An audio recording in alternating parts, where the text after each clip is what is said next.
chaos s'est abattu sur le portefeuille de Poutine, et maintenant le peuple hongrois manifeste contre sa source d'argent perdu. Une décision majeure de la Cour européenne a déclaré que saboter une infrastructure énergétique russe n'est pas un crime, mais plutôt un acte de légitime défense. Cette bombe juridique signifie que l'oléoduc Droujba, la dernière grande artère pétrolière de la Russie vers l'Europe, est désormais une cible légitime. C'est pourquoi le plus proche allié de Poutine en Europe, Viktor Orban, crie que c'est une menace terroriste. Mais c'est exactement ce que veulent les manifestants hongrois. Il y a quelques jours, des centaines de milliers de citoyens ont envahi les rues de Budapest en scandant « Russes, rentrez chez vous ».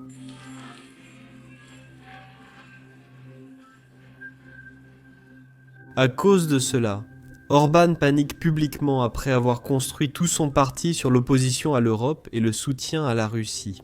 Il semble maintenant que le peuple hongrois veuille le voir partir pour sa trahison. Souvent qualifié de pro-Russie, Orban a vivement critiqué l'Union européenne dans son discours. Bruxelles a décidé de partir en guerre. Les pays favorables à la guerre ont déjà formé l'alliance de guerre. Avec élégance, ils l'appellent la coalition des volontaires.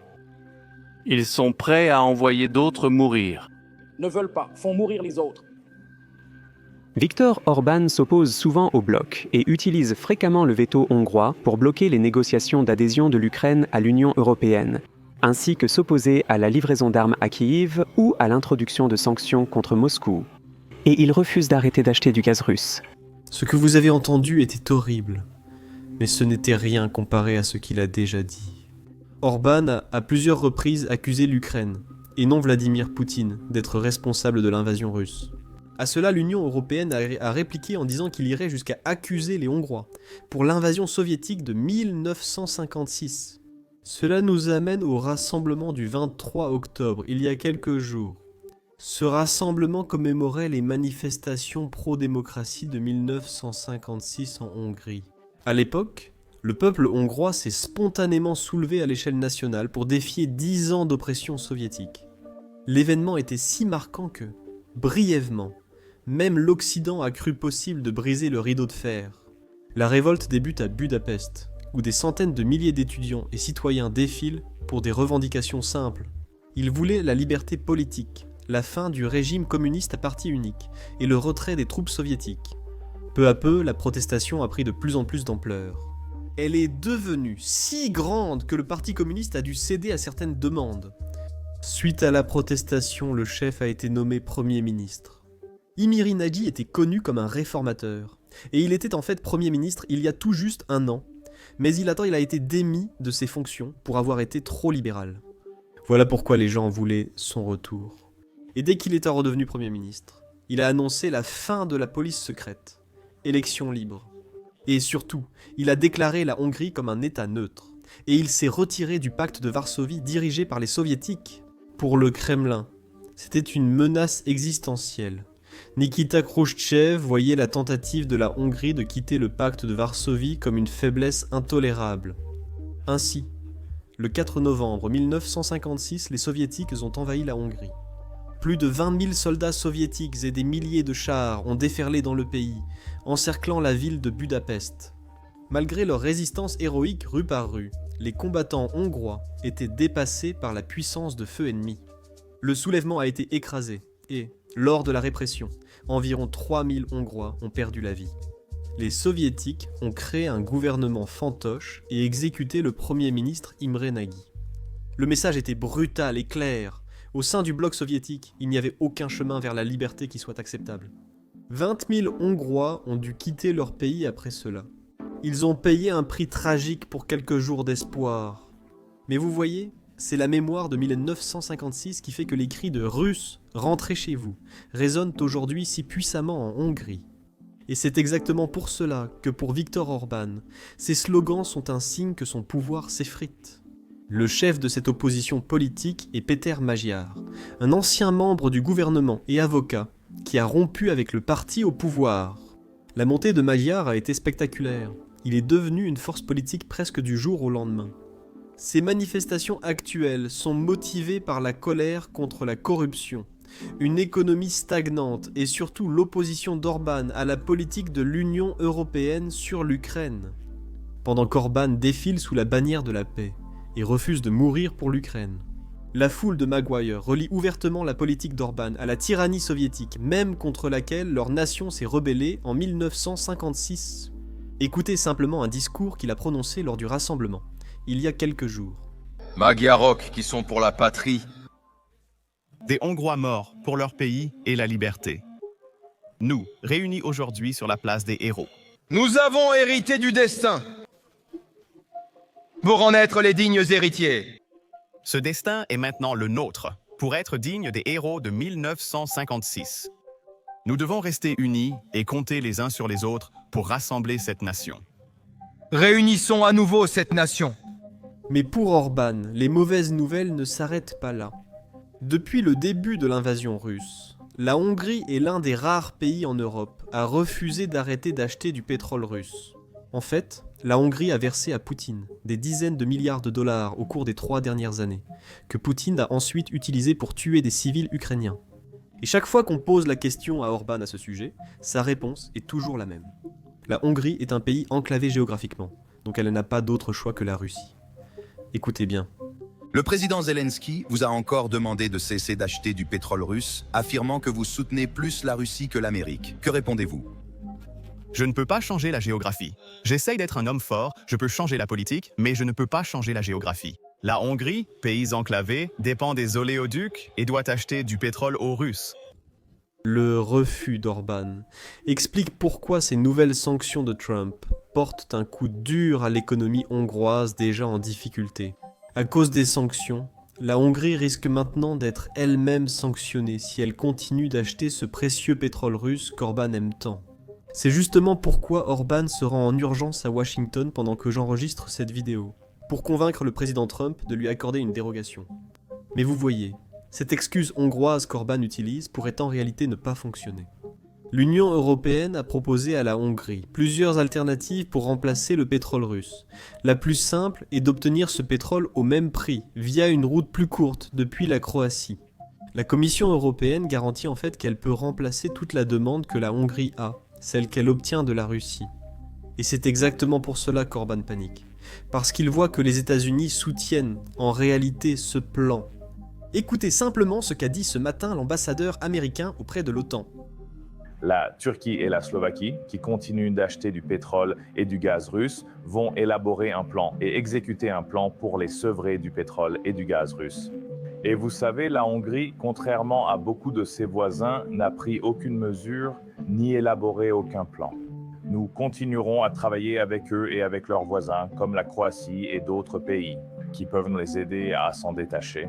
Et vous savez, évidemment, ce pipeline sera très probablement fermé dans les années à venir également. Donc, il y a beaucoup de planification que nos amis en Hongrie devraient faire, et nous allons les aider. En tant qu'alliés, faites ces plans et exécutez-les pour les sortir du pétrole et du gaz russe. En fait, cela pourrait être le moindre de ses soucis, car même si la Hongrie le voulait, bientôt, elle ne pourra peut-être plus obtenir ce pétrole russe. Il s'agit de l'oléoduc Druzhba, utilisé par la Hongrie pour importer du pétrole russe. Pour comprendre ce problème, il faut revenir à 2022, quand quelqu'un, dont l'identité reste inconnue, a fait exploser les gazoducs Nord Stream 1 et Nord Stream 2. Ces gazoducs ont été construits pour transporter du gaz naturel de la Russie vers l'Allemagne. Eh bien, le mois dernier, il semble que les procureurs allemands aient délivré un mandat d'arrêt contre une personne ukrainienne vivant en Pologne. Selon les procureurs allemands, il faisait partie d'une équipe de 7 personnes qui a mené l'attaque contre le gazoduc. Les procureurs espéraient que les tribunaux polonais extraderaient cette personne en Allemagne pour qu'il soit jugé. Eh bien, la décision polonaise sur cette question a été un choc pour tout le monde, y compris la Hongrie. Écoutez vous-même ce qu'a dit le juge. En d'autres termes, l'Ukraine, tant qu'elle reste l'Ukraine, et ses forces spéciales. Autrement dit, si cela concernait l'Ukraine et ses forces spéciales, y compris la personne recherchée, Rudociągów wroga, qui ont organisé une mission armée pour détruire le pipeline de l'ennemi, alors ces actions n'étaient pas illégales. Au contraire, elles étaient justifiées, rationnelles et équitables. rationnel et équitable. Maintenant, je veux clarifier une chose. Le juge ne dit pas que la personne accusée a réellement mené l'attaque. Encore une fois, il n'y a pas eu de procès ni de condamnation. Mais ce que le juge dit en réalité, c'est que même s'il avait effectivement mené l'attaque, cela serait complètement justifié. Dans cette situation, la Russie envahit l'Ukraine. Et bien sûr, l'Ukraine n'a aucune obligation de protéger les biens russes. Maintenant, sur la base de cet argument, le juge a rejeté la demande d'extradition de l'Allemagne. Et les procureurs polonais ont également confirmé qu'ils n'allaient pas faire appel de la décision du juge. Le vice-premier ministre polonais explique cette affaire bien mieux que moi. Regardez ce qu'il a dit. Lorsqu'un agresseur étranger bombarde votre pays, vous pouvez légitimement riposter en sabotant la capacité de l'agresseur à financer la guerre. Cela s'appelle la légitime défense. Petite parenthèse, le vice-premier ministre polonais, Radosław Sikorski, devient vite l'un de mes politiciens préférés, en Pologne et dans le monde. Il s'exprime très bien et il est très charismatique. Et en plus de cela, il n'a pas peur d'interpeller Poutine publiquement.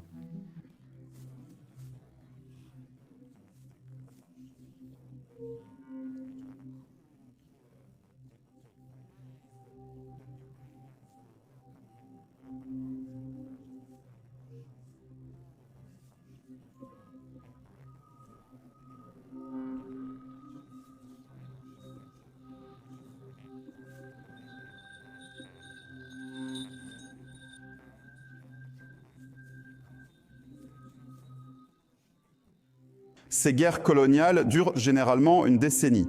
Elles ne se terminent que lorsque l'agresseur conclut qu'il ne peut pas gagner. Et généralement, elles se terminent sous une équipe différente de celle qui les a commencées. Eh bien, cela veut dire que vous parlez peut-être de beaucoup plus d'années, selon que vous avez commencé en 2014 ou en 2022. Vous évoquez un possible changement de régime en Russie. Si on regarde l'histoire de la Russie, elle a perdu de nombreuses guerres. La guerre de Crimée et la guerre russo-japonaise. Ça a été éliminé de la Première Guerre mondiale, a perdu les invasions de la Pologne en 1920 de l'Afghanistan et la guerre froide. Et elles ont toutes une chose en commun. Ce n'est qu'après la guerre qu'il y a eu des réformes en Russie.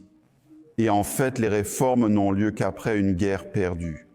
Perdre cette guerre profiterait non seulement à l'Ukraine et à l'Europe, mais aussi à la Russie. Et dans presque tous ces cas, il y a eu un changement de régime en Russie. Après la guerre russo-japonaise, qui a été en fait terminée par le président des États-Unis, Teddy Roosevelt, avec le traité de Portsmouth, Nicolas II s'est acheté 12 ans de répit. Bref, revenons au sujet principal. Ce message a aussi été confirmé de façon poétique par le Premier ministre polonais.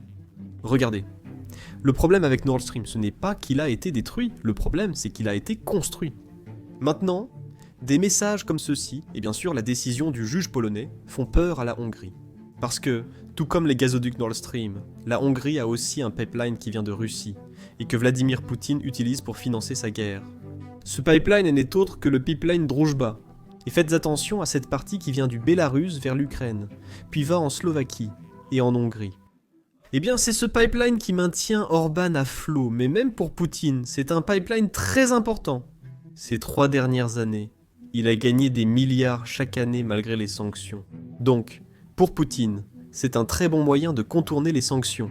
Quand j'ai vu cette carte il y a quelques mois, je me suis d'abord demandé pourquoi l'Ukraine ne coupe-t-elle pas juste cette partie qui traverse son territoire ? Eh bien, la réponse est en fait assez simple.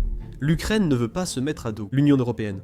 Donc, l'Ukraine espère que l'Union européenne lui donnera la permission de couper l'approvisionnement. Et l'Union européenne a essayé de faire passer plusieurs lois pour essentiellement faire cela.